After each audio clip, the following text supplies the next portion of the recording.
നമസ്കാരം. ആയുർവേദ ശാസ്ത്രത്തിൽ നെല്ലിക്ക എന്ന് പറയുന്നത് ഒരു മഹാ ഔഷധമായിട്ടാണ് പറയുന്നത്.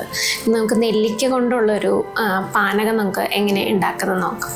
നെല്ലിക്ക നമുക്ക് ആഹാരമായിട്ടും ഔഷധമായിട്ടും നമ്മൾ പറയുന്നുണ്ട്. നെല്ലിക്കയുടെ ഗുണങ്ങൾ നോക്കുകയാണെന്നുണ്ടെങ്കിൽ വളരെ വൈറ്റമിൻ സി റിച്ച് ആണ്, ഫ്ലേവനോയിഡ്സും ആൻറ്റി ഓക്സിഡൻസും ഉണ്ട്. അതുകൊണ്ട് തന്നെ ഈ നോമ്പ് കാലത്ത് ക്ഷീണത്തിന് വളരെയധികം ഹെൽപ്ഫുള്ളായിട്ടുള്ളൊരു അതാണ് അമലക പാനീയം എന്ന് പറയുന്നത്. അത് ഉണ്ടാക്കാനായിട്ട് എന്തൊക്കെ വേണമെന്ന് നമുക്ക് നോക്കാം.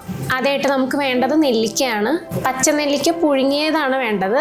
പുഴുങ്ങിയത് നമ്മൾ ഒന്ന് അരച്ചെടുക്കണം. അരച്ചിട്ട് അരിച്ചെടുത്ത അതിൻ്റെ പാനീയമാണ് വേണ്ടത്.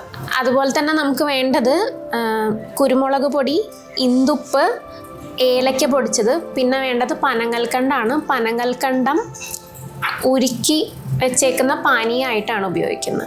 പുഴുങ്ങിയ നെല്ലിക്ക അരച്ചെടുത്തതാണ്. ഇതിനി അരിച്ചെടുക്കണം.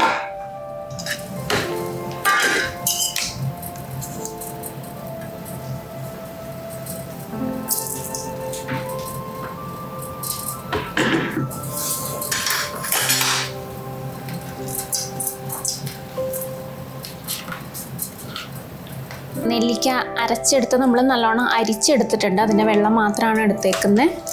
ഇനി വേറെ പ്രിപ്പറേഷൻസ് ഒന്നുമില്ല. ഇനി ഇതിലേക്ക് കുറച്ച് കാര്യങ്ങൾ ആഡ് ചെയ്യാനേ ഉള്ളൂ.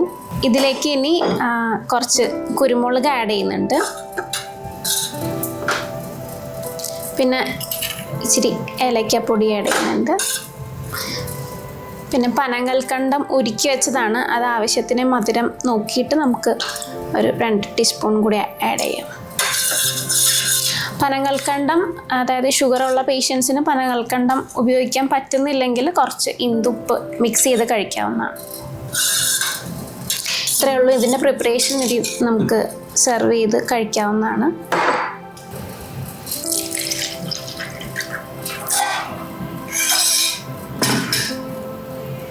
ഇത് നല്ലൊരു പാനകമാണ്.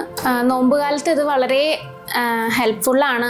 ക്ഷീണത്തിനും നമ്മുടെ ഇമ്മ്യൂണിറ്റി ബൂസ്റ്റ് ചെയ്യാനും സ്കിന്നിനും കോൺസ്റ്റിപ്പേഷൻ ഉള്ളവർക്കൊക്കെ ഇത് വളരെ ഹെൽപ്ഫുള്ളായിരിക്കും. അപ്പോൾ ഇതെല്ലാവരും ട്രൈ ചെയ്യുക. എല്ലാവർക്കും റംസാൻ ആശംസകൾ.